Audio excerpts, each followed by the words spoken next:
En Reino Unido es una sociedad bastante interesante. Porque el mercado inmobiliario, ¿cómo está? A ver, el mercado inmobiliario está mal. ¿Cuánto más caro es Londres versus España? Si la seguridad social fuese una compañía de seguros, estaría intervenida. Yo cuando estuve en Estados Unidos me di cuenta de lo que es trabajar de verdad. Es decir, Estados Unidos es una sociedad en la que si de verdad quieres triunfar, tienes opciones. ¿Tu familia, tu pareja, cómo viven que seas tan ahorrador y tan extremo?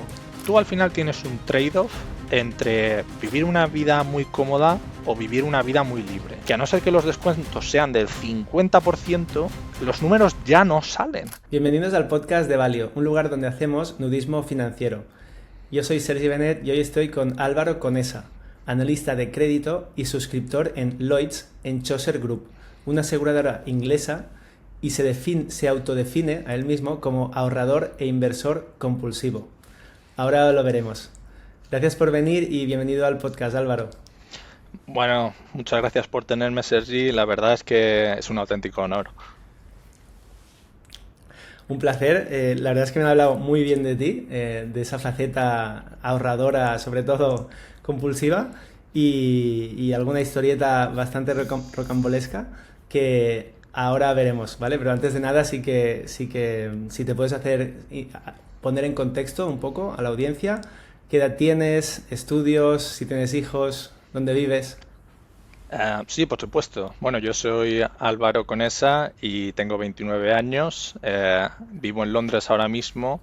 La verdad es que llevo aquí bastante tiempo. De hecho, yo estudié el bachiller aquí y estudios tengo. Estudié en la Universidad de Edimburgo, Economía, y la verdad es que después en el trabajo sí que he tenido que hacer bastantes exámenes de cualificaciones profesionales, como en actuariales, en lo que sería una especie de equivalente al CFA, pero en seguros, y Ujú. bueno, pues ya está. ¿Vives de alquiler o en propiedad? Vivo en propiedad, pero la casa está hipotecada. Vale. ¿Y cuánto pagas de hipoteca? Pues unas 1.500 libras más o menos, aunque claro, como vivo con mi novia, pues al final son unas 750 por persona. Vale. ¿Y cuánto cuesta el piso o casa donde estás? Hombre, pues mira, aquí el metro cuadrado se paga a un precio desorbitado. Por ejemplo, yo vivo en apenas 50 metros cuadrados y la casa nos costó 365.000, y la verdad es que tuvimos mucha suerte porque se la compramos a alguien que por todo lo que está pasando con los tipos de intereses, etcétera, tenía que vender la casa como fuese. Y pues empezaron pidiendo 400.000 y lo conseguimos bajar.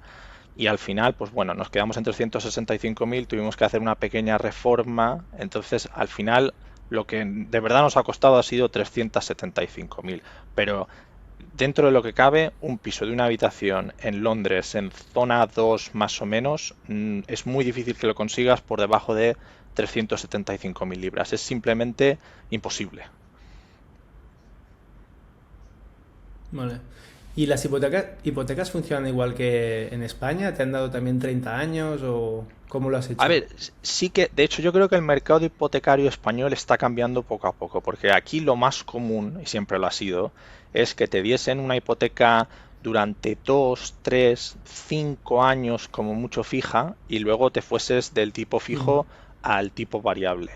Eh, en España tradicionalmente no ha sido así, simplemente te daban una hipoteca durante 25, 30, 35, 40 años a tipo fijo siempre. Entonces yo creo que el mercado hipotecario de aquí se está poco a poco trasladando a el resto de países. Y lo que sí que es distinto, claramente distinto entre España y Reino Unido, es que en España tú, mientras vas pagando la hipoteca, no se te ocurre rehipotecarte, mientras que en Reino Unido es muy común que cada 2, 3 o 5 años, cuando se te acabe el tipo fijo, te refinancies con otra hipoteca Ujú. a tipo fijo durante 2, 3 o 5 años, pero que te rehipoteques por más. Entonces, si nosotros, por ejemplo, aquí pusimos un 15% del depósito, pues cuando nos tengamos que refinanciar, lo que espera la sociedad es que nos rehipotequemos en vez Ujú. de por 300.000, que es la hipoteca, lo que nos ha costado, pues que nos rehipotequemos por 400.000 y saquemos todo el dinero de la ¿Ah, casa. sí? Entonces, Sí, entonces la sociedad en Reino Unido está muy pero que muy endeudada. Que bueno, en real estate la verdad es que eh, la estrategia siempre ha funcionado, porque como el precio de los activos ha ido para arriba, menos en una o dos ocasiones, pues era una forma muy fácil de enriquecerse. ¿Qué pasa? Que como cualquier otro producto o activo que se financia con deuda, la deuda al final es un magnificador. Entonces, cuando va bien, pues va muy bien y te metes un pelotazo gigantesco, pero cuando va mal, Ujú. pues entonces las pérdidas son gigantescas, que es lo que le está pasando a mucha Ya. gente ahora mismo y por eso ahora hay oportunidades buenas para comprarse una casa, porque además enlazas con la posible bajada de tipos de interés, entonces cuando te refinancias te puedes refinanciar más barato, aunque sea por el mismo valor. Es, Reino Unido es una sociedad bastante interesante. Luego podemos hablar un poco más si quieres. ¿Vale? Porque el mercado inmobiliario, ¿cómo está ahí? A ver, el mercado inmobiliario está mal en general, pero está mal en el sentido de que la gente no quiere salir de sus casas si tiene una buena hipoteca, porque hay gente que, claro, cogió las hipotecas hace 3, 5 años, entonces sabe que si se tiene que rehipotecar, pues o va a tener que vender la casa o si la tiene que vender, la va a tener que vender a un precio más barato. Entonces, lo que ha pasado en los últimos años es que se han hecho muy pocas hipotecas.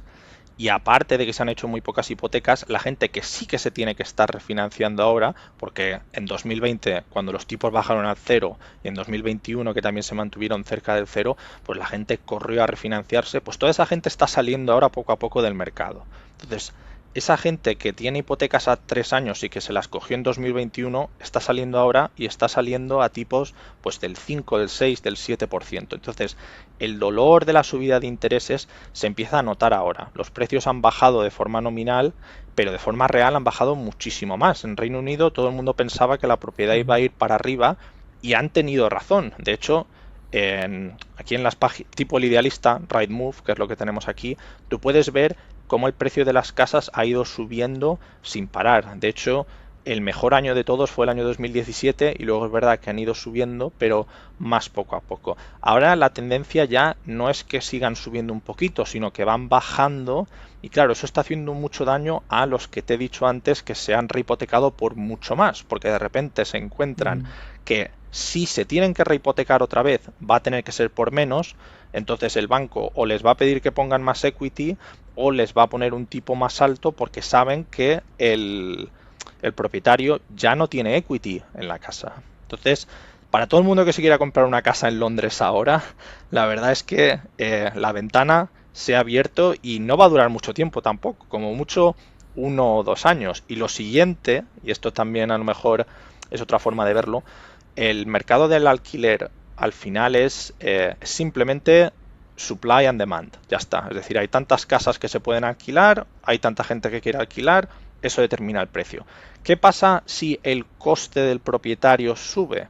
Pues que se lo tienes que pasar a la persona que está alquilada. Entonces, si tu casero le han subido la hipoteca y de repente algo que le costaba, pues yo qué sé, 1.000 libras, ahora le cuesta 1.500, pues el precio del alquiler sube. Entonces, yo, que la verdad es que soy bastante oportunista con estas cosas, la gente que me conoce sabe que yo no consumo a no ser que sea con descuento, pues cuando volví de Estados Unidos, claro, mi novia estaba estudiando un máster, entonces yo me fui con mi novia a vivir en 6 metros cuadrados y dormíamos en una cama individual, ella con la cabeza en un lado y yo con la cabeza en el otro, porque no cabíamos simplemente. Y así durante 6 meses. Y claro, cuando ella acabó el máster y estaba buscando trabajo, claro, solo teníamos una fuente de ingresos. Entonces nos tuvimos que ir a vivir a pues una caja de zapatos. De hecho, yo para subir a la cama tenía una escalera. Entonces yo subía por la escalera y cuando dormías, la diferencia entre pues cuando estás tumbado y el techo a lo mejor era de medio metro, es decir, parecía casi un submarino, pero era barato porque nadie lo quería. Entonces cuando empezó la pandemia, que echaron a todo el mundo, pues entonces fue cuando nosotros nos cambiamos de piso, porque las oportunidades eran buenísimas. Los landlords tenían Ujú. mejores tipos de financiación, había mucha gente que se había ido, entonces lo que tienes que es menos demanda con un supply mucho más barato y entonces fue cuando nos cambiamos de casa y pasamos de estar pagando creo que eran 975 libras entre los dos, por, no te exagero, ¿eh? A lo mejor eran 15 metros cuadrados, no más, para dos personas trabajando remoto durante toda la pandemia. Pero pasamos a lo mejor ¿Y el a baño? otro. El baño era escaso, es decir, mira, el baño sacabas la mano y podías tener la sartén eh, cocinando. De hecho, tengo algún vídeo en YouTube por ahí donde puedes ver mi casa, donde, bueno, el piso en el que vivía y te das cuenta de que, claro, eso no era un estudio, eso era, pues, un piso enano que probablemente era un garaje y lo transformaron y para vivir ahí tipo Airbnb durante unos días muy bien, pero para vivir ahí durante 6 o 9 meses es una locura, pero a lo que voy. Al final, como nos cambiamos de piso, pues pagábamos lo mismo, pero teníamos el doble de espacio. ¿Qué pasa? Que con la subida de los tipos, etcétera, el landlord nos había ido subiendo poco a poco el alquiler. Tanto es así que si nos llegamos a quedar en el piso este año, en vez de habernos comprado el piso en el que estamos ahora, hubiésemos pasado a pagar más de 1.600 libras. Entonces, ya no tiene ningún sentido económico estar pagando un alquiler tan alto cuando las hipotecas, aún altas, eh, te ahorran dinero en alquiler. Entonces, pues al final, la verdad es que en el mundillo de la inversión hay que saber sobre todo ser paciente, que es algo que yo creo que no se estresa lo suficiente. Pero esa idea de la paciencia la puedes llevar a tu vida personal también. Y el retorno al final está ahí. A lo mejor tardas un poco más, un poco menos, pero el retorno acaba llegando. Vale, muy bien.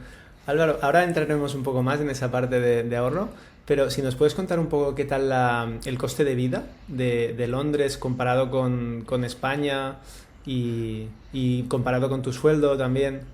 A ver, sí, bueno, y de hecho creo que se me olvidó decir de qué trabajo, pero bueno, luego nos metemos en eso. A ver, el coste de vida en Reino Unido, sobre todo en Londres, porque hay una diferencia muy clara entre lo que es Reino Unido y lo que es Londres, es altísimo. Altísimo, ¿qué es? Bueno, pues que el precio del aceite de oliva, que en España está disparado, ese era el precio normal del aceite de oliva en Londres antes de la pandemia. Entonces, es mucho más caro vivir, tanto lo que viene siendo el alquiler, como lo que viene siendo el ocio, como lo que viene siendo el transporte, todo es muchísimo más caro. ¿Qué pasa? Que aquellos que se han acostumbrado a vivir de una forma bastante cómoda en España y luego vienen a Londres, lo que se dan cuenta es de que tú estabas jugando en segunda o en tercera cuando estabas en España. Cuando llegas aquí, esto sí que es la Champions League de verdad.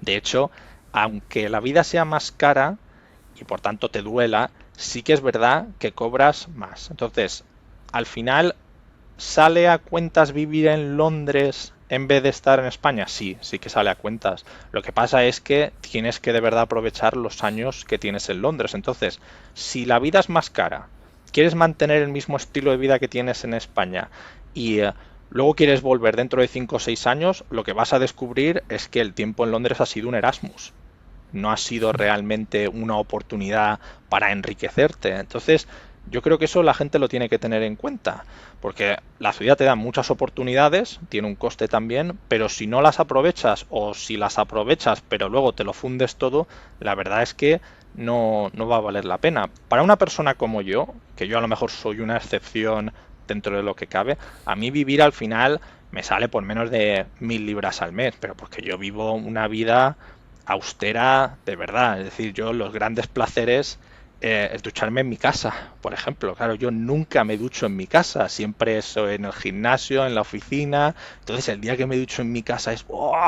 Me ducho en mi casa, qué gusto da que no me tenga que estar peleando por una taquilla o dejar las cosas. Pero claro, la gente que dice, por ejemplo, mira, yo voy a trabajar, voy en metro, ni siquiera voy en bus. Y cuando vuelvo, pues voy a volver en el metro. Y además voy a volver en hora punta, que es cuando es más caro. ¿Por qué? Porque me da la gana. Entonces, claro, si haces eso, pues te das cuenta de que ir a la oficina a lo mejor te cuesta ya 7 libras. Yo, de hecho, el equipo de analistas les tenía una pizarrita porque yo solo puedo pagarle más a la gente si produce más. Entonces yo no puedo pagarle a la gente por motivos personales, porque entonces, claro, el incentivo es tener un motivo personal. Entonces yo a todos les preparaba antes una pizarrita donde les ponía cuánto dinero habían gastado ese día. Y entonces yo antes de que llegasen ya les ponía, mira, menos 3,5, menos 4. ¿Por qué? Porque has tenido que venir en metro. Entonces ya has empezado en negativo.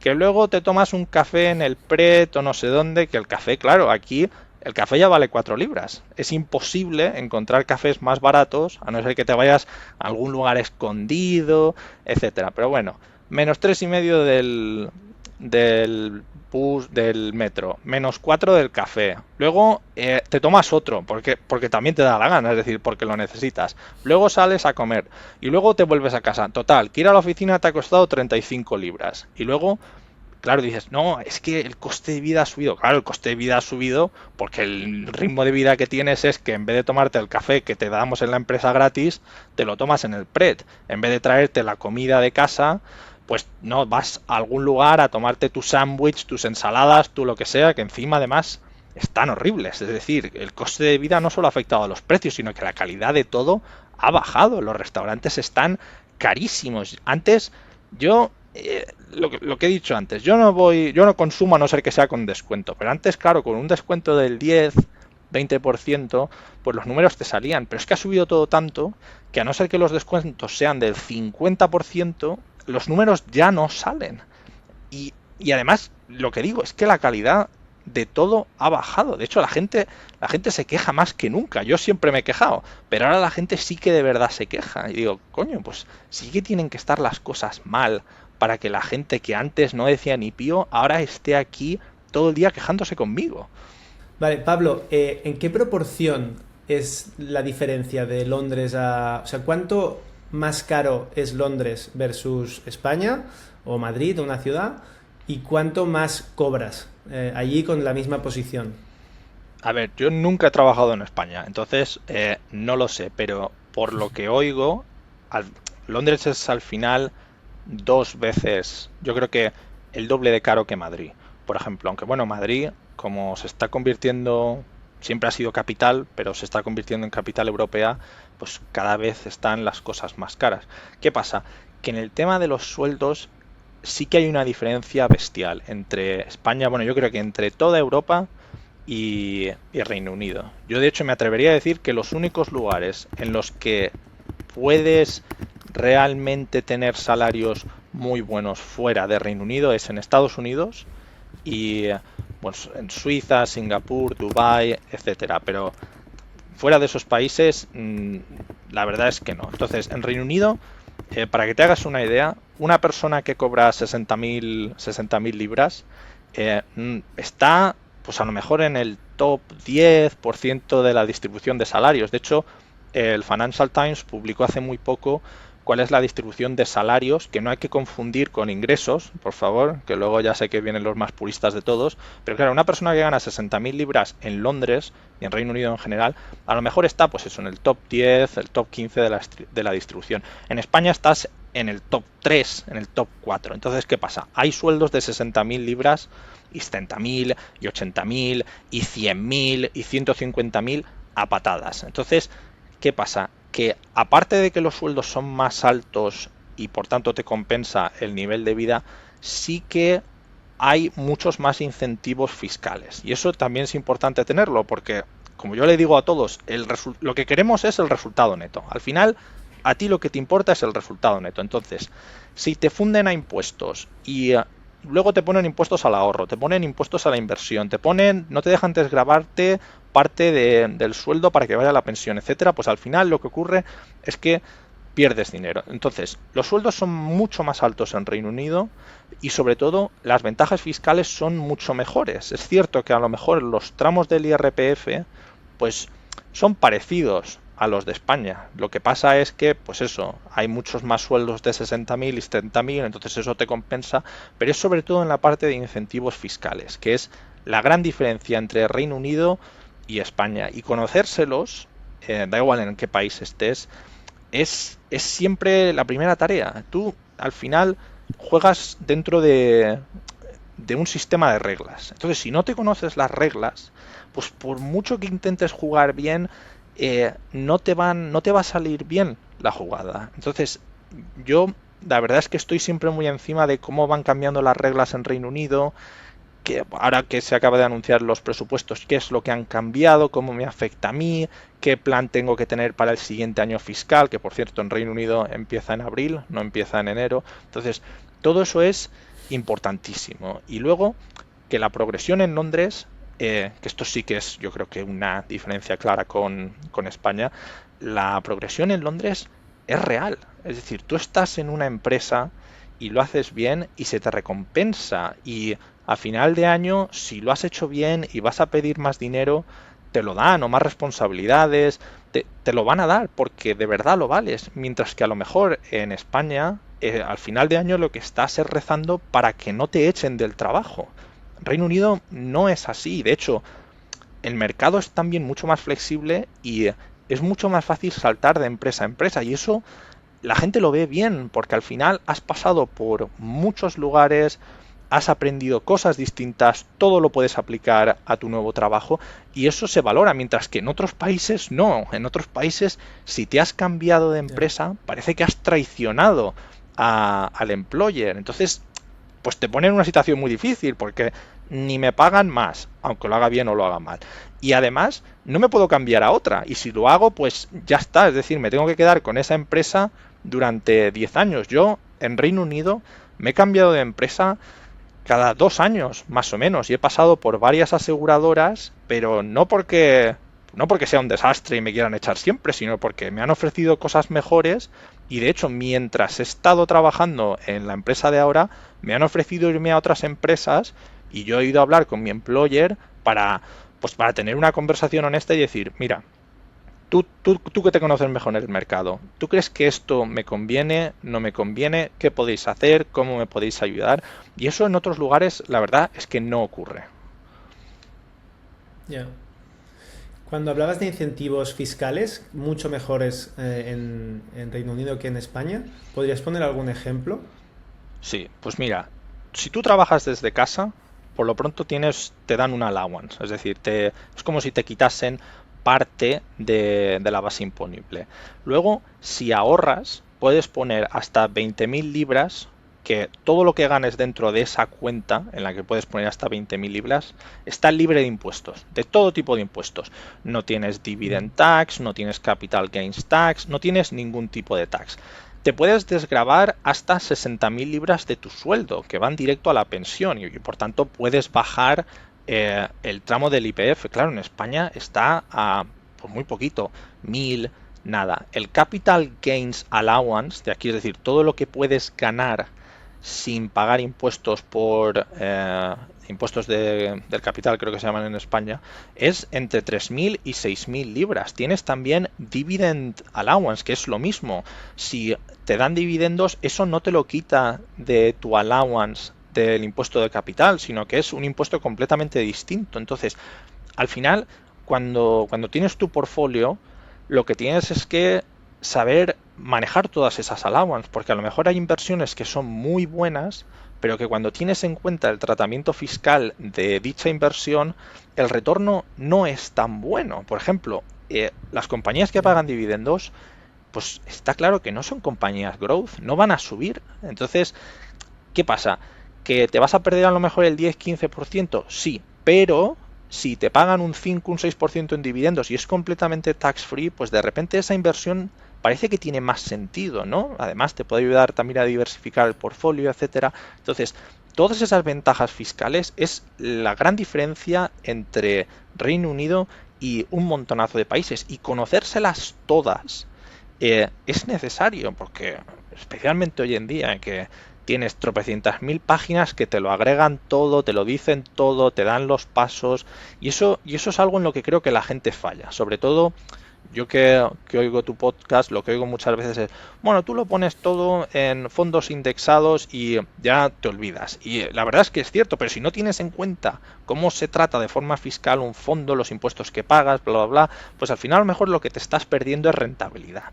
Que no quiere decir que pierdas, sino que te estás dejando, como dicen aquí, dinero sobre la mesa. Entonces, esas ventajas Ujú. fiscales es clave entenderlas y lo que sería conveniente es que España las copiase, porque no cuestan nada. Es decir, tú tener una cuenta bonificada en la que puedes poner hasta 20.000 libras y está todo libre de impuestos, eh, costarle le cuesta muy poquito al Estado, es decir, porque al final, por impuestos sobre el rendimiento del capital, se recauda muy poquito, pero lo que sí que permite a la gente es empezar a hacer como su pequeño nidito de dinero para que cuando se jubile tampoco tener que depender del Estado. Entonces al final lo que estás es arreglando problemas futuros también. Estás arreglando el sistema de pensiones ahora sin que te cueste mucho dinero y además dándole la libertad al ciudadano para que pueda invertir y que pueda buscar rentabilidades mucho más altas que las que te puede dar la seguridad social, que es nada, es decir, la seguridad social es un timo. De hecho, yo que trabajo en seguros,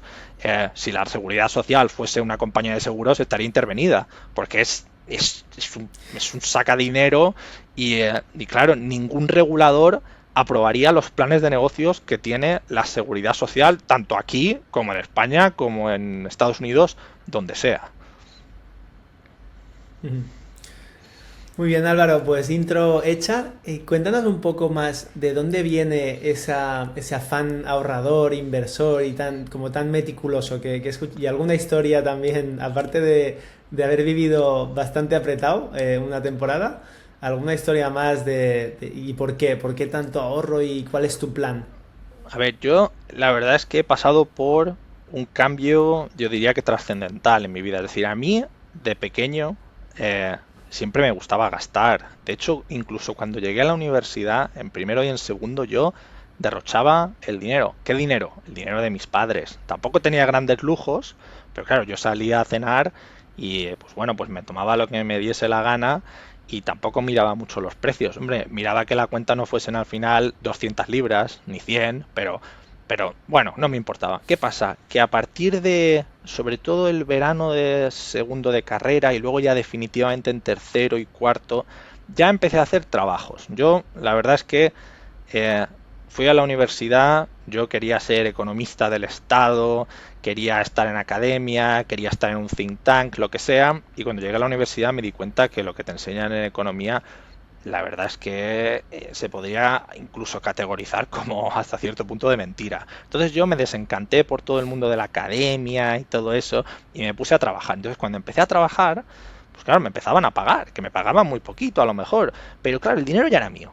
Entonces, como el dinero ya era mío, ya empecé, tío, esto de que el dinero sea mío y claro, que gastármelo ahora, pues no, como que no. Entonces, además, mi padre se estaba jubilando, entonces, pues iba, que es médico, tampoco, yo no vengo de familia forrada, ni mucho menos, pero claro, ya, pues iba a ser pensionista, entonces tenía que gastar menos, y bueno, pues yo empecé a pensar, tío, yo el dinero que gano no me lo quiero gastar. Y entonces me convertí en algo, pues, más austero. Y luego ya, donde sí que estallé, fue cuando me contrataron en Estados Unidos, que yo pasé de la universidad, en cuarto, me fui a Estados Unidos, entonces estuve haciendo un summer internship ahí, les gustó mucho cómo trabajaba, lo que sea, entonces me contrataron, hubo un periodo creo que fueron 3 o 6 meses que estuve haciendo todo el rollo del visado, etcétera, y luego ya en 2018 empecé a trabajar en Estados Unidos en un private equity pequeñito que formaba parte de Fairfax, y entonces yo cuando estuve en Estados Unidos me di cuenta de lo que es trabajar de verdad, es decir, de lo que es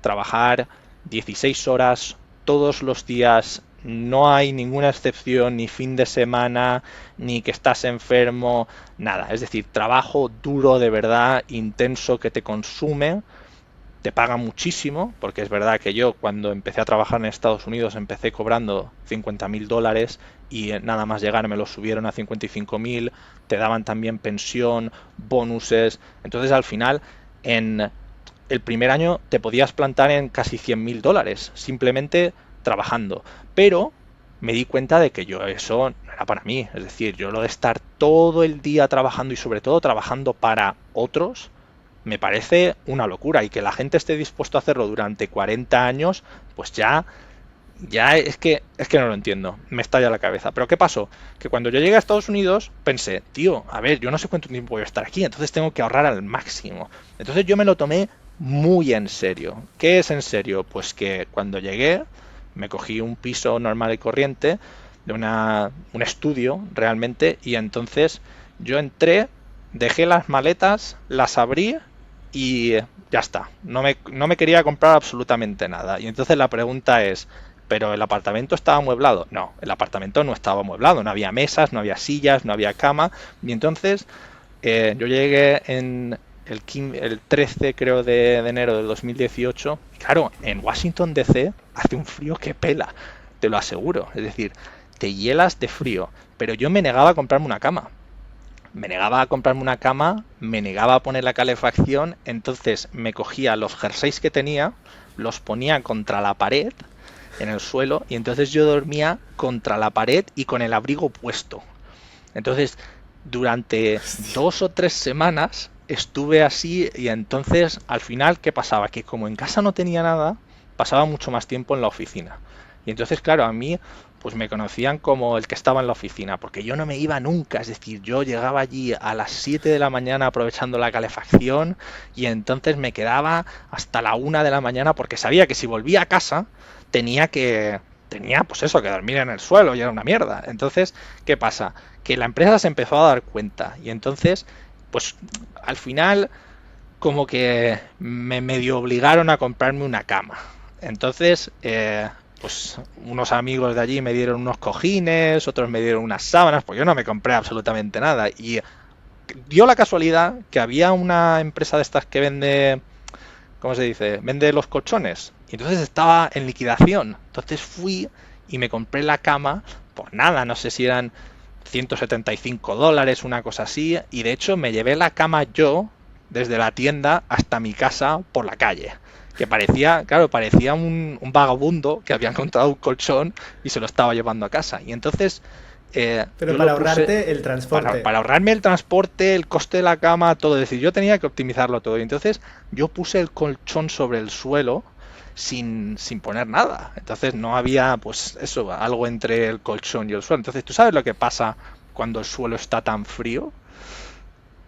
Que el colchón se hiela Que por la penetra, ¿no? parte de abajo. Entonces, Ya. cuando te ponías encima del colchón, escuchabas como el hielo se estaba rompiendo por abajo, porque se había congelado, Ah, se había helado de verdad. helado de verdad. Claro, no, en Washington DC hay temperaturas bajo cero, entonces yo aún así me negaba. Y fíjate tú que al final yo con la elucubración, ver cómo hace la gente en internet, lo que encontré fueron unos cartones. Entonces yo puse los cartones por debajo del colchón. Y es verdad que una vez pones los cartones por debajo del colchón, el colchón ya no se hiela. Pero claro, eh, al final es que yo en Estados Unidos era eso, yo tenía que ahorrar al máximo. Entonces, si te quedabas, me preparaba la comida en casa, me la llevaba a la oficina. Si te quedabas trabajando extra, aparte de que te pagaban más, también te pagaban la cena. Entonces yo era todo optimización, todo era ahorro al máximo. De hecho, me enteré que resulta que la calefacción y el aire acondicionado lo pagaba el casero. Y entonces yo, cuando me lo contaron, pensaba, no me Hostia. jodas, tío, no me jodas. Pero bueno, en verano, que también hace un calor gigantesco, pues yo puse el aire acondicionado, pero se me rompió. Y entonces le dije al casero, bueno, se me ha roto, ¿me lo puedes reparar? Me dice, sí, pero te va a costar $100. Y yo dije, no, no, no, es decir, a mí me da igual, es decir, no me vas a cobrar $100. Entonces cogí el único tenedor que tenía y lo que se me había roto era la ruedecita del ventilador, bueno, del aparato este que tienes como pegado a la ventana. Sí. Entonces yo con el tenedor lo cogía en la ranura, lo metía y le daba la vuelta y entonces funcionaba. Entonces el único problema era que cuando tenía que comer tenía que sacar el tenedor y tenía que comer con el tenedor. Pero bueno, lo de Estados Porque Unidos dos fue yo... tenedores no, ¿no? No, nunca, es decir, y el tenedor me lo llevé de la empresa, no te creas tú, es decir, yo en la empresa es lo que le digo a todos los que trabajan, es decir, todo lo que hay en la empresa, tomároslo como parte de vuestra compensación. Entonces yo, el, la empresa tenía un gimnasio, entonces yo iba al gimnasio, que de repente te encontrabas algún partner o lo que sea, y la verdad es que este tipo de vida al final te ayuda, porque sobre todo al no estar perdiendo el tiempo, pues vas acumulando conocimientos, relaciones, etcétera. Pero claro, yo del gimnasio de allí me lo llevaba todo. Pero cuando te digo todo, es todo. Las toallas, el champú, el papel higiénico. De hecho, tenían el champú que le tienes que dar al botoncito para que bajase. Y entonces te sale como el chorrito. Sí. Entonces yo me... Alguien se lo había dejado, se había dejado un champú, entonces dije, para mí, entonces lo que hacía era que me iba al champú, al dispensador del champú, y entonces le daba el botoncito para llevarme el champú y el jabón a casa. Y entonces yo no pagaba nada de nada. Pero mira, y aquí es a lo mejor donde viene una lección buena. Eh, Cuando me fui de Estados Unidos, estábamos pensando en invertir en una startup. Y entonces la empresa dijo que no, pero a mí me gustaba. Y entonces era, era una empresa tipo Uber Eats, pero dentro de los aeropuertos. Y la verdad es que la empresa le iba muy bien. Y estaba creciendo, estaba buscando inversores. Y entonces yo dije, mira, pues yo voy a invertir en esta empresa. Y entonces todo el dinero que había ahorrado, y con trabajo y todo, que al final pues habían sido unas buenas $25.000, una cosa así, cogí y lo puse todo en la startup, pensando que, mira, esto tiene un retorno bueno, lo que sea, me hacía yo mi cash flow model, todo, y ¿qué pasó? Que llegó la pandemia y la empresa quebró. Y entonces lo perdí casi absolutamente todo. Menos mal que había puesto algo en fondos, algo en pensión, pero claro, fue después de un año entero de sacrificio, eh, pues en 2020 realmente, perderlo absolutamente todo. Luego, por casualidades de la vida, la empresa ha conseguido vender el IP que tenía, etcétera, y hemos ido recuperando poco a poco, y lo más probable es que lo recuperemos todo. Pero claro, en aquel momento yo pensé, mira, toda la vida, bueno, toda mi vida laboral, aunque corta, sacrificándome, viviendo de forma austera, para luego coger todo mi dinero, ponerlo en una startup y perderlo. Y eso, la verdad es que no me desmotivó absolutamente nada. De hecho, me di cuenta de que aunque te salgan las cosas mal, si te das por vencido y entonces dices, mira, esto no sirve para nada, pues es cuando de verdad cometes errores. Y ahí es donde empecé yo a desarrollar poco a poco mi metodología de tanto la inversión como el ahorro, que al final son 5 fuerzas. Tú puedes pensar en 5 fuerzas. Tienes ingresos, gastos, ahorro, inversión y retorno. Esas son las 5 fuerzas. Entonces, al final, si lo que quieres es maximizar tu resultado, pues tienes que maximizar cada una de ellas. Entonces tienes que maximizar los ingresos, tienes que reducir los gastos, por tanto maximizas el ahorro, pero luego todo ese ahorro se tiene que convertir en inversión, que este es un paso muy importante, y esas inversiones tienen que dar un retorno muy pero que muy bueno. Entonces estar encima de esas 5 fuerzas es lo que de verdad te va a dar la libertad financiera. Entonces, ¿qué aspectos puedes controlar mucho más de esas 5 fuerzas? Pues por lo pronto los gastos. Los gastos es algo que sí que puedes controlar y que yo es lo que le digo a todo el mundo. No tienes por qué vivir de forma más austera de la que ya tienes o de cómo vives, pero tienes que ser consistente. Entonces, no consiste en morirte de hambre, aunque a alguno le convendría. Eh, Consiste en, si tú te vas a gastar 400 libras en restaurantes, pues te gastas 400 libras en restaurantes y ni una más. Ya está. Si te quieres gastar, si quieres ir a la oficina todos los días en metro, pues ese es el dinero que te vas a gastar en el metro. Y si luego encima quieres hacer más viajes en el metro, pues ese es el presupuesto que tienes para el metro, pero ni un euro más. Entonces, que cada uno se organice. Pero estar encima de los gastos es importantísimo. Yo me di cuenta de que volver en metro de la oficina a mi casa era una tontería. ¿Por qué? Porque estaba tardando más o menos el mismo tiempo y sobre todo que tienes que ir en el metro apretado, en hora punta. Entonces yo voy caminando todos los días. Entonces el ir caminando todos los días por lo pronto te ayuda a pues ir escuchando el Economist, el Financial Times, podcast como el tuyo, entonces vas aprendiendo, mientras que en el metro realmente no lo puedes hacer porque tienes que moverte, salir, cambiarte de sitio, etcétera. Y además vas conociendo Londres, vas conociendo qué negocios han abierto, quién está por aquí, los atajos, monedas por el suelo. Claro, lo de encontrarse dinero por el suelo a la gente le parece una tontería, pero yo todos los años me encuentro alrededor de 70 libras al final y voy buscando, es decir, tampoco es que vaya mirando el suelo buscando monedas, pero es que tengo como una especie de superpoder y entonces soy como un imán, entonces me las voy encontrando todo el rato y muchas veces me encuentro billetes, auriculares, es decir, yo me voy encontrando cositas y te das cuenta de que en el proceso de ahorrar, al final lo que estás es convirtiéndote un poco en un superviviente, que esto también es importante entenderlo. Yo de lunes a viernes, sobre todo, sobrevivo, no vivo. Entonces yo como todos los días lo mismo, ceno todos los días lo mismo, hago la misma rutina. Si tengo que volver a casa caminando y hay lluvia, viento, lo que sea, es que me da igual. Es decir, alguna vez me ve la gente y me hace fotos porque voy, claro, ¿cómo se dice? Un chubasquero.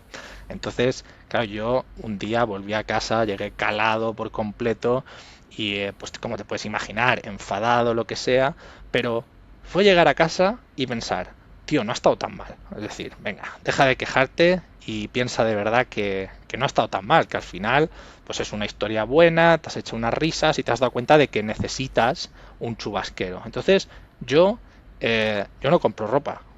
De hecho, no me parece todo lo que es comprar ropa y bueno, ya si compras ropa de diseño a mí me parece una locura. Entonces yo lo que hago es todos los gastos, muchas veces lo que hago es, pues venga, necesito un chubasquero, que me lo regalen por mi cumpleaños o que me lo regalen por Navidad.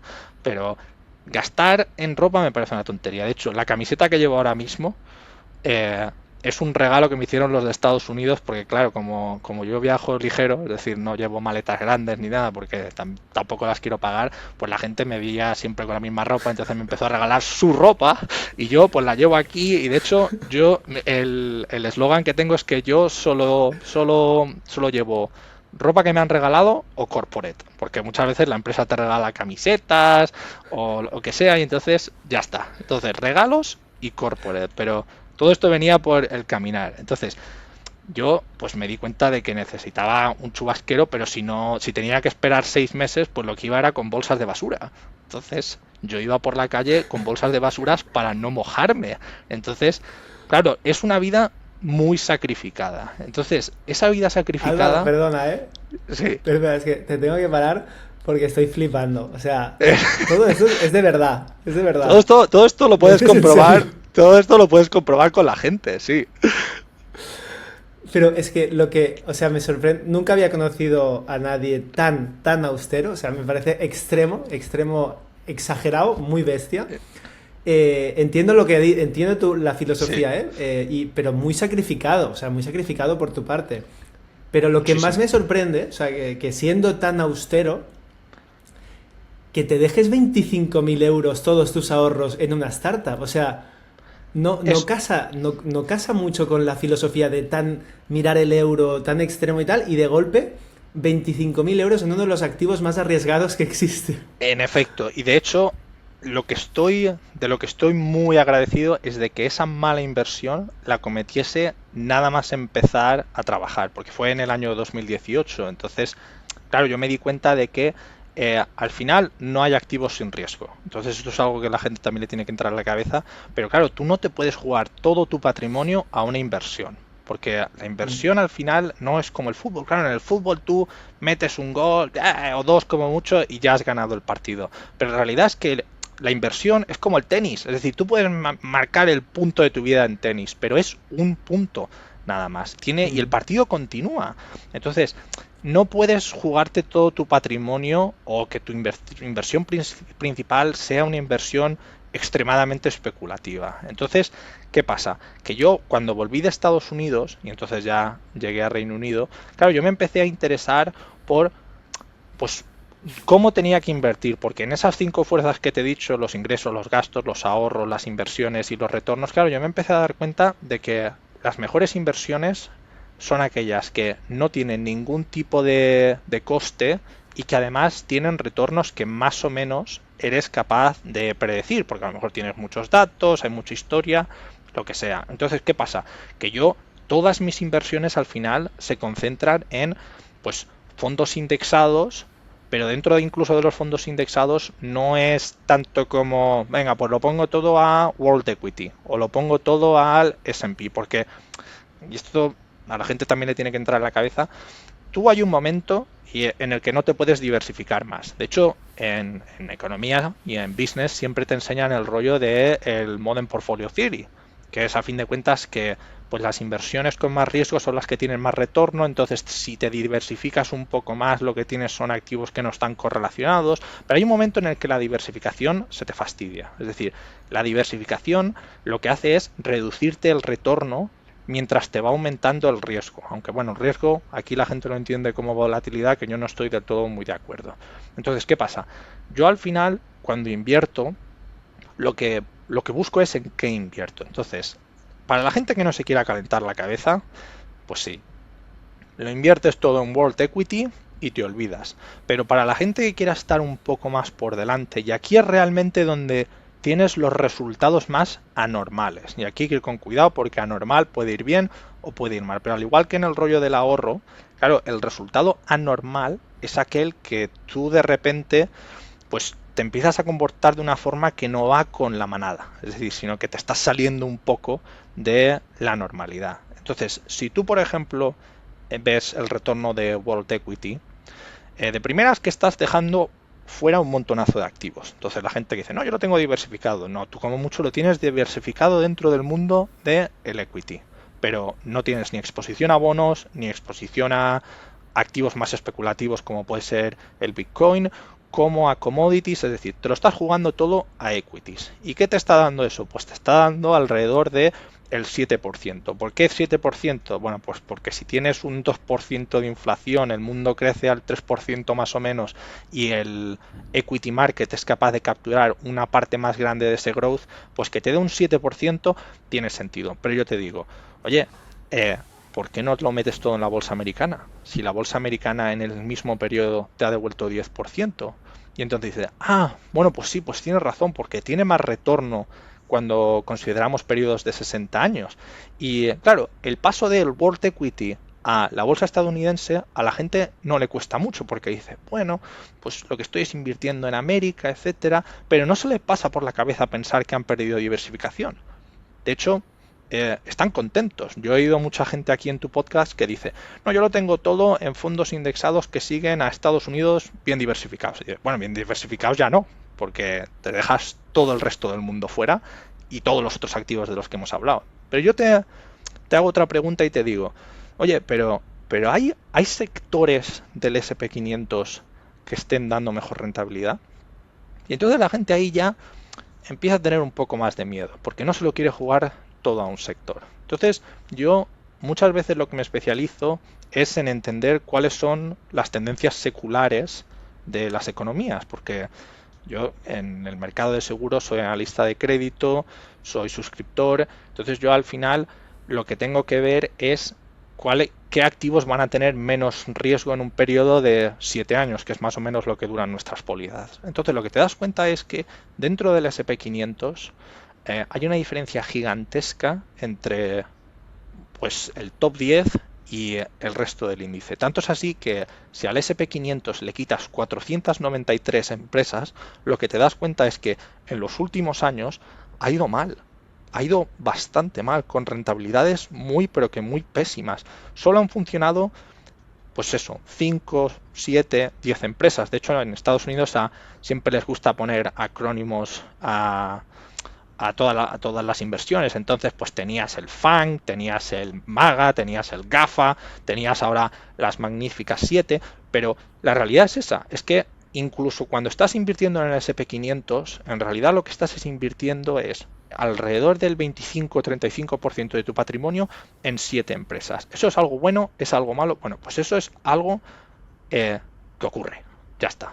Pero no puedes pensar que estás diversificado. En realidad lo que estás es apostando por la tecnología. De hecho, si tú coges el SP500 y lo partes en distintos sectores, lo que te das cuenta es que el único sector que de verdad tira del carro es el sector de la tecnología y las comunicaciones. Y aquí sí que es importante, y aquí es donde viene la anormalidad, sí que es importante ver qué hay en cada sector. Porque si yo te pregunto a ti, ¿en qué sector del SP500 está Amazon? ¿Qué sector me dices? Tecnología. Tecnología. Pues está en Consumer Discretionary.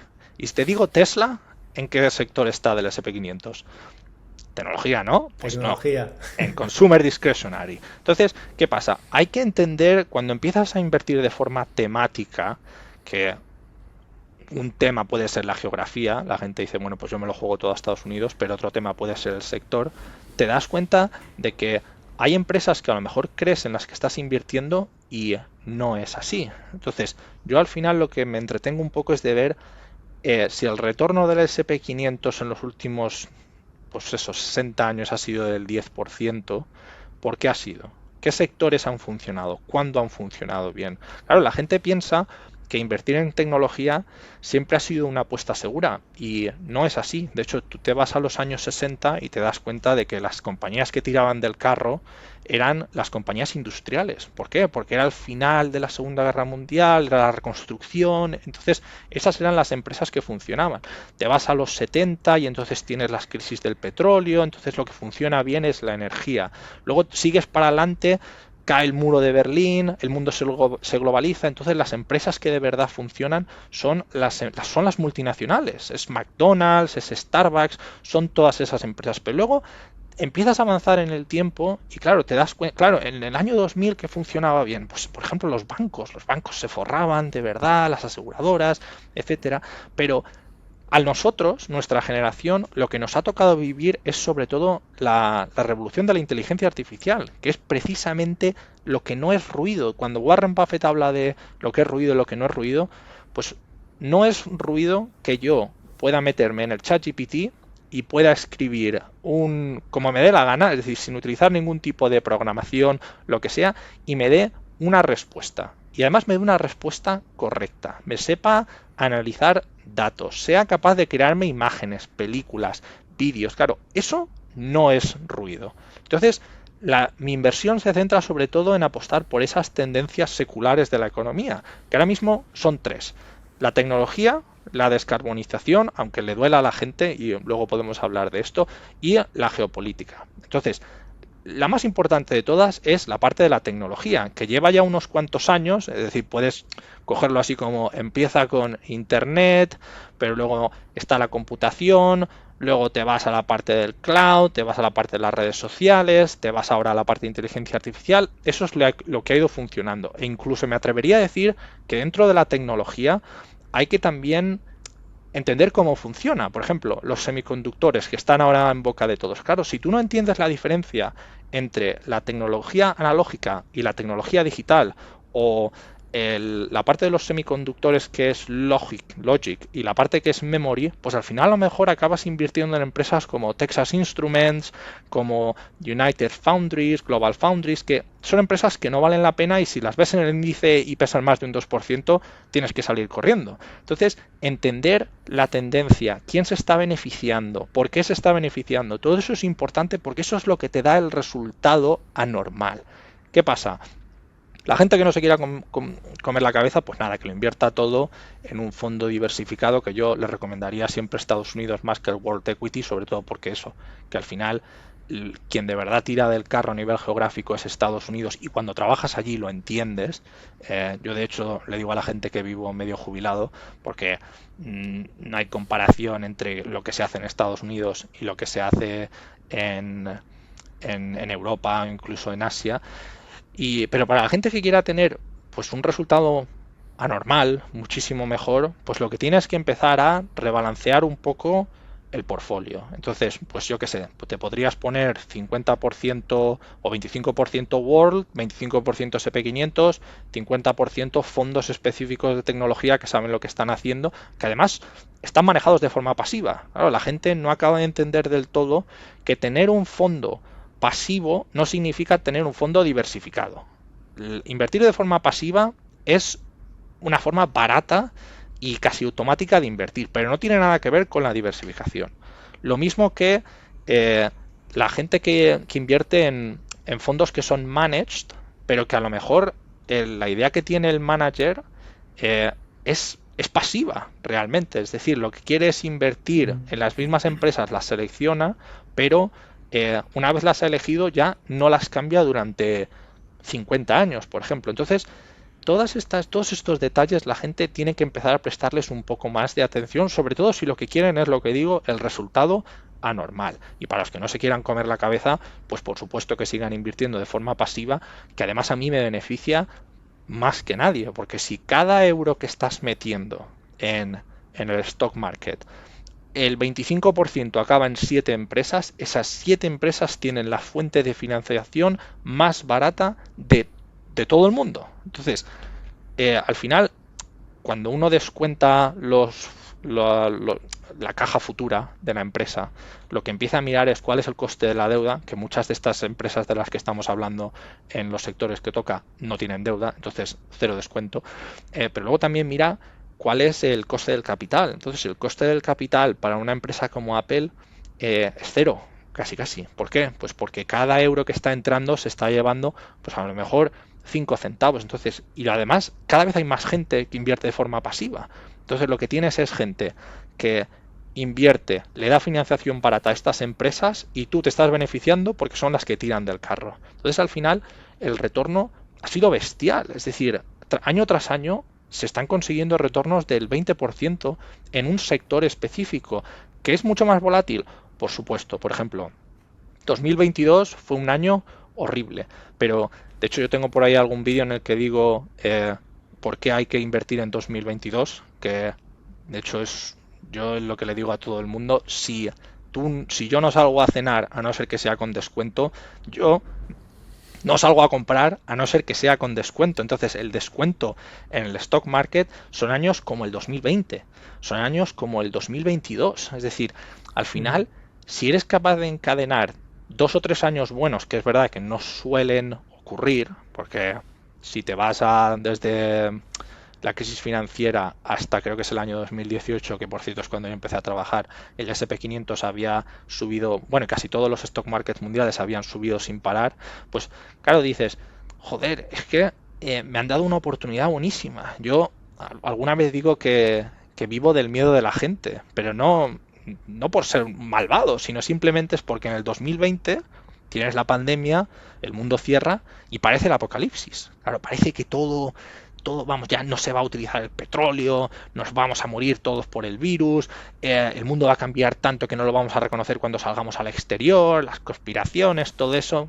¿Yo qué hice? Me pagaron el bonus, lo cogí y lo metí al siguiente día, que además como me lo pagaron en el 28 de marzo, a mí me vino estupendo, porque ya estaba todo destrozado, y entonces estuve pensando en coger préstamos y todo para invertir, porque mira que yo no recomiendo a la gente invertir con deuda, pero claro, es que en ese momento yo lo vi y dije, tío, yo es que tengo que vender mi ropa, mi ordenador, lo tengo que vender todo para meter. Y en el 2022 lo volví a pensar. Y tengo también un vídeo en mi canal de YouTube pequeñito que digo, coño, claro, en 2022 lo que tienes es que invertir el doble de lo que has estado invirtiendo durante al menos 18 meses. De hecho, del 1 de enero del 2022 al 1 de julio del 2023, yo estaba invirtiendo el doble y pasando penurias de verdad, sin calefacción.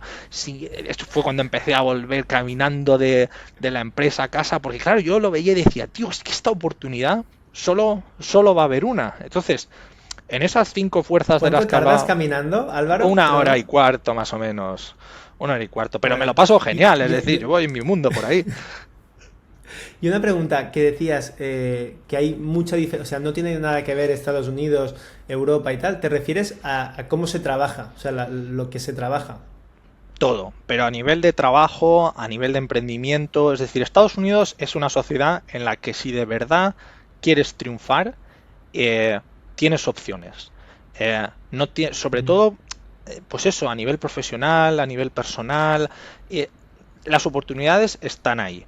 En Europa no es así porque tenemos otra visión. Ya está. Yo cada vez que viene algún americano le digo Welcome to Socialist Europe. Porque, claro, al final la gente no se coge vacaciones en Estados Unidos no porque no quiera, sino porque sabe que si se las coge, a lo mejor alguien, como dicen en inglés, se va a comer su comida. Entonces, claro, es un ambiente más competitivo, pero es un ambiente también en el que aprendes más. Es decir, todo no lo puedes tener. Claro, tú no puedes esperar trabajar 5 horas al día, cobrar 200.000 euros y no tener presión ni nada. Eso es imposible. Entonces, Estados Unidos te muestra una faceta y Europa te muestra otra. Y Reino Unido es un poco, pues, está a caballo entre los dos. Entonces, claro, sobre todo para los españoles, claro, Reino Unido tiene que ser un lugar que tienes que estar al menos 2 o 3 años para ver cómo funciona, y de hecho mucha gente lo ha hecho. Llega, está 6 meses, un año, se vuelve cobrando el doble, por ejemplo, y ve cómo funciona de otra forma el mundo, lo que sea, y luego ya están los auténticos tiburones que son los que pasan de Londres o Nueva York y se van pues a Bermuda, Singapur, a Dubái, y entonces ya ahí pues es lo mismo, tienes que hacer 3 o 4 años buenos y luego pues volver a la metrópoli y dejarlo. Pero todo eso, todo ese comportamiento pues de Estados Unidos al final acaba en el stock market. Es decir, tú al final buscas cuáles son las empresas más grandes del mundo y están en Estados Unidos. Tú buscas dónde están las mejores ideas del mundo y acabas en Estados Unidos. Es verdad que por ahí, pues a lo mejor encuentras que en Corea del Sur hay algo, en Japón, en Singapur, pero al final casi todo está en Estados Unidos. Entonces, ¿yo qué te voy a decir? Yo a lo mejor me hubiese quedado en Estados Unidos. Lo que pasa es que con visión de estar 5 años y pirarme, porque eso también es otra. En el plan este, claro, yo al final vivo mi vida conforme a un Excel, que esto a lo mejor también es una buena historia. Entonces yo el Excel lo hice, estuve en 2017 lo empecé. Y entonces en el Excel yo pronostiqué toda mi vida, hasta 2034, más o menos. Y entonces yo empecé pues a pensar cuánto iba a ingresar, cuánto iba a gastar, cuánto iba a ahorrar, etcétera, el retorno, bla, bla, bla. Y el objetivo de ese Excel es llegar a 2,2 millones, más o menos, en 2030. Y además, todos los meses me voy comparando respecto al plan. Entonces yo, cada uno de mes, pues veo cuáles han sido mis ingresos, cuáles han sido mis gastos, mi ahorro, en qué lo he invertido, cuál ha sido la rentabilidad. Y entonces yo voy mirando todos los meses cómo voy respecto al plan. Y entonces eso a mí, por ejemplo, me da mucho confort, porque te das cuenta de pues cómo vas en tu vida. Al final, la vida es un plan, y el que no tiene plan, al final, pues acaba dando 50.000 volantazos y bueno, al final acaba encontrando su motivo y bien, pero para mí esa estrategia no funciona. Lo que funciona es tener un plan, tener una rutina. De hecho, la eficiencia no existe sin rutina, que es algo que también le repito mucho a mi equipo en el trabajo. Es decir, si tenemos que hacer lo mismo, pues nos damos cuenta de dónde podemos mejorar. Y de hecho, cuando trabajas para una empresa, al final, pues a lo mejor no puedes innovar como puede innovar una startup, pero muchas veces las empresas lo que buscan son los intrapreneurships, lo que es el intra, es decir, la innovación dentro de la empresa, es decir, cómo podemos hacer las cosas mejor. Entonces, todo eso te das cuenta Álvaro, si estás organizado. perdona, hacemos un poco de nudismo. Venga, todo lo que quieras, sí. Vale, ¿cómo vas de ese plan de llegar a los 2 millones a 2030? ¿Cómo estás ahora? Pues creo que, mira, lo estoy mirando ahora mismo mientras hablamos, voy alrededor de 20.000 libras por delante del plan, más o menos. Vale. ¿Eso qué significa en dinero hoy? ¿Cuánto tienes más o menos? Pues son unos 420.000 libras, más o menos, de los cuales, si lo empiezas a dividir entre lo que es líquido y menos líquido, pues al final, como la casa está está hipotecada, pues le tienes que quitar pues unos 150.000, bueno, a lo mejor no tanto, porque hemos tenido una revaluación hace tiempo, pero échale que sí, que la parte de la casa que es menos líquida te echa para atrás, pues eso, como unos 150.000 para atrás más o menos. Lo que pasa es que, claro, para 2030, 2034, pues sí que consigues llegar, porque al final es toda una mezcla de entre ingresos, ahorros y retornos. Entonces, todos los meses lo vas mirando y te das cuenta de que, bueno, que al final pues has encadenado unos cuantos años buenos. Entonces, con que encadenes unos cuantos años normales, siguiendo a partir de ahora, pues sí que puedes llegar. Y lo único malo será si hay mucha inflación, entonces tenga que trabajar algo más. Y sobre todo, que ahí es donde cambia un poco mi plan, es si me tengo que quedar en Reino Unido, porque yo no pensé nunca quedarme en Reino Unido, he pensado volver en España. Entonces, si tienes 2.200.000 libres de impuestos, que eso también es importante, pues al final, ¿qué vas a hacer? Es decir, si coges 2.200.000, los metes en algún fondo, pues de los que llaman fondos de distribución, que te devuelven pues eso, alrededor de un 4 o 5% en dividendos, al final lo que estás hablando es de 100, 110 mil libras al año, que si las tuvieses que ganar en cash siendo asalariado, tendrías que tener un sueldo pues en Reino Unido al menos de más de 250.000 libras. Entonces, esos sueldos ya sí que son algo más difícil de conseguir. Yo con eso pues tengo suficiente. En España definitivamente. En Reino Unido a lo mejor no tanto porque los colegios son más caros, etcétera. Pero bueno, ya veremos qué tal. Vale, ¿y ese patrimonio cómo se distribuye? ¿Cómo inviertes? ¿Tienes una parte que es el inmueble y luego qué activos tienes? A ver, yo voy por los tipos de cuentas. Entonces tienes el General Investment Account, que es una cuenta normal y corriente, entonces ahí todo está invertido en fondos. Luego tienes el ISA, que es la cuenta bonificada esta de la que estábamos hablando, entonces ahí también está todo invertido Ujú. en fondos. Luego tengo inversiones privadas, como puede ser la Marichu, que es a quien de verdad creo que tienes que traer a este programa, y ha sido una inversión de una persona que empezó haciendo tartas de queso y la verdad es que le está yendo absolutamente, pues, ni te lo imaginas. Es decir, es de verdad una historia que merece la pena bueno, Vale, que la Marichu te lo cuente. Luego tienes la parte vale. simplemente de pensión, que es todo el dinero que has ido acumulando en la pensión. Entonces, eso también está incluido todo en fondos indexados. Y luego tengo siempre una parte de cash, pero que es nada. Es decir, yo el cash lo tengo simbólico. De hecho, a mí un día me roban y le digo, pues si tengo 35 peniques en la cuenta, es decir, que a mí no me ve, no, me tienes que dar 5 días para poder liquidar los fondos, etcétera. Pero, pero sí, échale, hombre, en la casa el depósito al final fueron 60.000 libras lo que tuvimos que poner, pero todo lo Vale. demás son todo fondos indexados y luego tengo a lo mejor alguna cuenta por ahí que a lo mejor hay nada, pues 1.000 o 2.000 libras que ahí están invertidas en empresas específicas, pero que está ahí y que no se toca nunca porque el plan es pues ver cómo de verdad funciona la estrategia durante los siguientes 10 años si hubiésemos capitalizado más en algunas de ellas. Vale. ¿Y tu sueldo cuál es, Álvaro, hoy? Pues yo trabajo en seguros, entonces hay que explicar varias cosas. La primera es que en seguros te dan la opción entre coger cosas en cash y coger cosas en pensión. Entonces a mí me pagan 100.000 libras de base, pero con un Ujú. 15% de pensión por encima. Entonces se puede coger más en cash y menos en pensión, si quieres. Entonces te lo mueve pues a lo mejor a 105.000 libras en cash y algo menos en pensión, pero yo voy a maximizar la pensión. Luego por encima te dan lo que se llama el Short Term Investment Scheme, que es como una especie de... es que son bonus realmente. Entonces, el bonus, la parte mínima la tienes alrededor siempre del 35% de tu sueldo base, porque si no coges y te vas al año que viene a la siguiente empresa.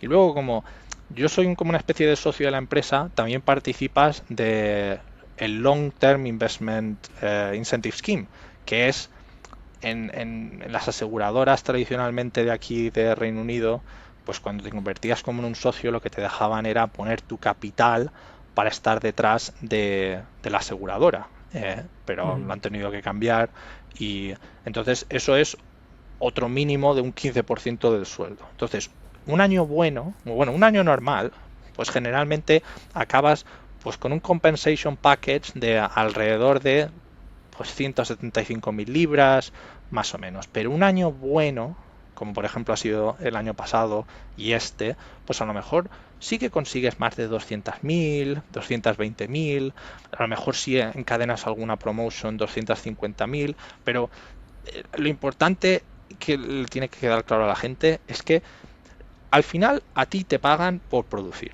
Entonces, si el año es muy bueno es porque has producido mucho. Entonces, yo al final, siendo un suscriptor, me encargo de traerle riesgo a la compañía. Y por ese Ujú. riesgo lo que me pagan son primas. Entonces yo tengo que traer primas. Entonces, solo te pueden pagar mucho si estás en posiciones, sobre todo en la parte más financiera de la economía, si estás trayendo revenue. De hecho, en las empresas donde de verdad te pagan es si traes revenue. Y aparte, pues cada vez es más si traes profit. Pero tradicionalmente, créeme que ha sido si traías revenue a la compañía. Luego ya los es. Ujú. Entonces, acceder a ese tipo de sueldos es complicado, pero es que no se necesitan para enriquecerte, que esta es la parte que la gente piensa que para poder enriquecerse, que es una palabra muy bonita en español, tienes que tener sueldos gigantescos. Y no es así. Para enriquecerte, lo que necesitas al final es tener un plan y seguir el plan pues todos los meses, etcétera. Entonces, la gente que gana menos, lo que tienes que sacrificar más. Claro, yo no nací cobrando esto. Yo empecé trabajando bien, sacrificando mucho y al final, cuando de verdad te sientes libre, es cuando te das cuenta de que puedes dejar de trabajar. De hecho, yo lo que intento es eso, es intentar dejar de trabajar. Entonces, ¿cómo intento dejar de trabajar? Pues, por ejemplo, dentro de la empresa, en la medida en la que me han ido ascendiendo, claro, yo me doy cuenta de que mi trabajo ha cambiado. Entonces mi trabajo cada vez es un aspecto más social. Yo tengo que ir a, pues, a París, a Madrid, a lo que sea, convencer al Santander, a SocGen, a un montonazo de bancos que me traigan negocio. Pero no me obsesiono con ser el que está haciendo todos los programas informáticos para analizar ese negocio. Entonces, al final, ¿cómo reduces tu carga de trabajo? Bueno, pues la reduces porque cuando empezaste a trabajar tenías que trabajar 16 horas, tenías que ser el encargado de los números y ahora eres un poco más el encargado de traer negocio a la empresa. Entonces, incluso en la medida en la que vas avanzando en tu carrera profesional, te das cuenta de que puedes reducir tu carga de trabajo o al menos puede cambiar como era antes. Y yo digo esto para que la gente no se desmotive, porque a lo mejor empieza trabajando y se da cuenta de que es muchísimo lo que tiene que hacer, pero con el tiempo las cosas se van aligerando un poco. Entonces hay que aguantar, hay que sobrevivir, que es un poco lo que de verdad le cuesta a la gente. Es decir, al final la supervivencia es victoria, pero claro, hay mucha gente que pues prefiere vivir una vida más cómoda y eso es más complicado. Que por cierto, íbamos a hablar sobre el mercado de seguros y si hay 10 minutos luego explicamos qué hago exactamente, porque suena un poco raro. Yo no estoy en línea directa diciendo, ¿quieres renovar el seguro de tu coche? Me sabe mal, pero vamos justísimos, Álvaro, porque tengo otra reunión. Pero sí que te quería preguntar, cuando llegues a tu objetivo, a esos 2 millones, ¿qué pasa luego? ¿Cuál es el plan?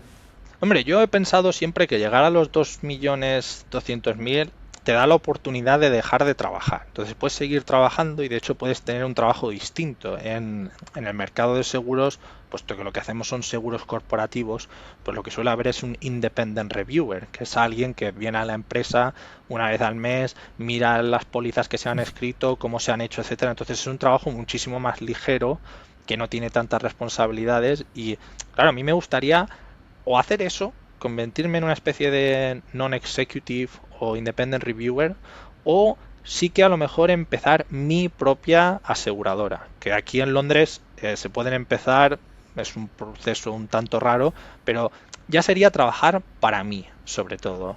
Y si no puedo hacer nada, porque digo, mira, yo ya paso de todo esto, yo lo que quiero es vivir mi vida tranquilamente. Claro, yo al final encuentro formas de entretenerme. De hecho, lo que menos me gusta es quedarme en casa aburrido. Entonces, pues bueno, ya veré qué hago. Pero tener solamente la posibilidad y la opción de hacer eso es, claro, ¿qué dinero, a tu libertad, qué precio le pones? Es decir, si te diesen la opción de ponerle precio, ¿qué precio le pondrías? Claro, para mí, pues 2.200.000 me parece lo suficiente. Es decir, me podría ya, pues vivir como me dice, me podría incluso apuntar a gimnasios buenos, es decir, que es que si yo al final soy una persona muy pero que muy básica, es decir, yo me conformo con muy poquito, en el momento en el que me das un poco más, yo estoy agradecidísimo, ducharme en casa, Dios mío, qué pasada, todos los días, imagínatelo. ¿Y, y por qué 2.200.000 y por qué 2030? O sea, ¿qué hay detrás de esa decisión? Bueno, 2030 es porque en 2030 yo creo que es cuando ya al menos habré tenido un hijo y entonces yo ya lo que quiero es, pues mi carrera profesional ha avanzado lo suficiente y ya es muy difícil que avance a no ser que pues eso me monte mi propio negocio, etcétera, y sobre todo porque las Ujú. prioridades cambian. Claro, yo hablo con la gente de mi trabajo que tiene hijos y yo les digo, a ver, ¿cuál es tu prioridad? Claro, dicen, mi prioridad es mi familia. Claro, ya no es el trabajo. Entonces yo creo que en ese momento de mi vida el trabajo ya no será o no será una prioridad. Entonces, como no será una prioridad, pues probablemente o me paguen menos o sea mucho más difícil ascender. Entonces yo tengo que tener mi casa en orden antes de esa fecha. Entonces, para los 35 años más o menos, es decir, definitivamente para los 40, yo sí que quiero estar retirado. Es decir, yo lo que he dicho antes, es que a mí lo de estar trabajando durante 40 años y cada vez más, me parece una pérdida. Vamos, yo conozco a gente que... ¿Tú has visto la imagen esa de que suben el tobogán lunes, martes, miércoles, jueves, viernes y entonces el sábado y el domingo bajan por el tobogán y vuelven a subir? Entonces, yo Sí, a mí esa rueda me parece una locura. Es decir, tú odias tu trabajo, odias trabajar, pero eres incapaz de salirte de ese círculo vicioso. Pues yo, después te quedas ahí, yo me piro. Es decir, no, a mí no me mola absolutamente nada esta idea. vale, y última pregunta, Álvaro, por curiosidad y creo que también es interesante para la audiencia. ¿Tu familia, tu pareja, cómo viven que seas tan ahorrador y tan So, extremo? a ver, aquí yo le tengo que dedicar unas palabras a mi novia, porque yo siempre digo que ella me humaniza, porque, claro, vivir conmigo es complicado. Yo lo tengo que reconocer. ¿Por qué? Pues porque, por ejemplo, había que poner armarios en la casa. Claro, yo no necesito armario. Yo no tengo ropa apenas. Es decir, entonces, claro, hay que discutir sobre el espacio que ocupan las cosas. No se pone la calefacción, nunca. Es decir, aquí te pelas de frío, pero me da igual. Encima yo, como suelo tener calor, pues no se pone la calefacción. Entonces, claro, tengo que convencer a mi novia para que lleve, pues, botellas de agua caliente. ¿Tú sabes la botella de agua caliente esta que te dejaba a lo mejor tu familia dentro de la cama para que se Sí, calentase la cama? sí. Porque la cama está fría. Entonces, pues hay que ir con mantas. Hay que ir a algún lugar. Yo me voy primero una hora y media antes caminando y ella se va en el metro. Claro que parece que cuando llegamos nos hemos peleado, pero no es así. Entonces, al final, es complicado vivir conmigo. Pero claro, yo no lo podría hacer sin mi novia, porque ella es la que de verdad me humaniza, es la que me dice, vamos a cenar a algún lado. Y yo, es que no tiene descuento, lo que sea. Y bueno, pero comeremos poquito. Claro, ella al final me acepta como soy, yo acepto como soy ella, pero me ayuda muchísimo. Y mi familia, igual, claro, mi familia al final eh, lo entiende y me apoya. Y entonces, claro, yo no solo miro por mi patrimonio, también miro por el suyo. Entonces, que mis padres y conocidos confíen en lo que yo les digo, o mi hermano sin ir más lejos. Es decir, al final, pues es algo que ha costado muchos años, pero que poco a poco pues se han ido acostumbrando, tú te has ido acostumbrando a ellos, etcétera, y al final no hay ningún tipo de problema. De hecho, yo durante toda la conversación he hablado de ser austero, pero ser austero no es ser rata, que es una diferencia clave. Es decir, ser tú, yo valoro mi familia, entonces cuando yo voy a Palma y estoy con ellos, claro, no voy contando los peniques. De hecho, yo nunca voy contando los peniques a no ser que sean los que me encuentro por el suelo.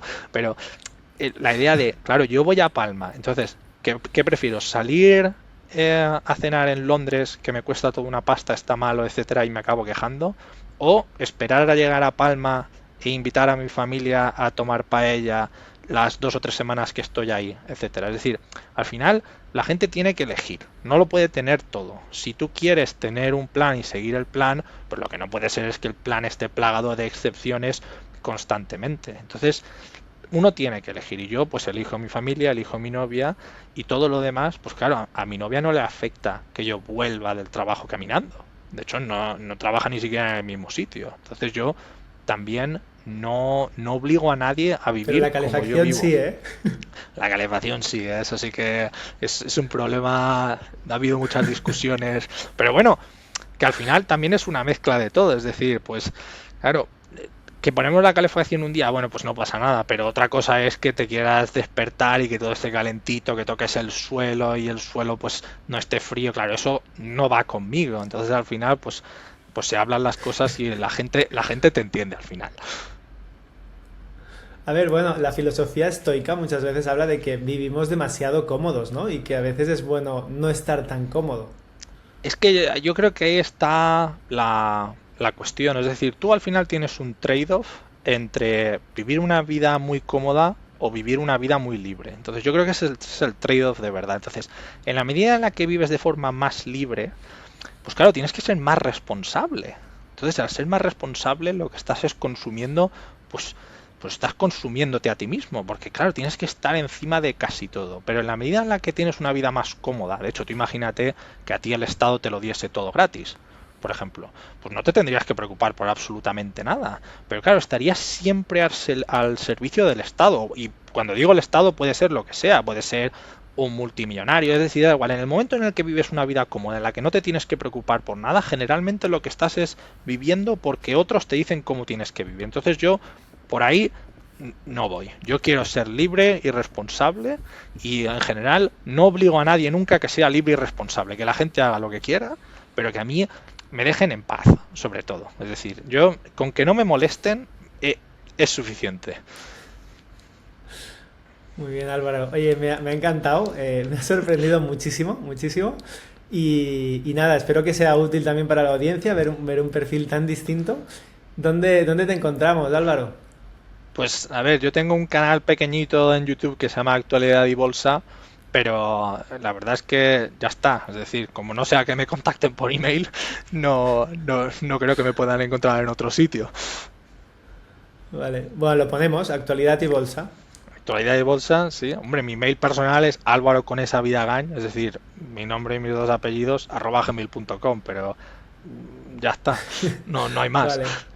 Para consejos de inversión y ahorro extremo. Sí. Muchísimas gracias, Álvaro, ha sido un placer. Venga, pues nos vemos. Muchas gracias Que por vaya tenerme. bien.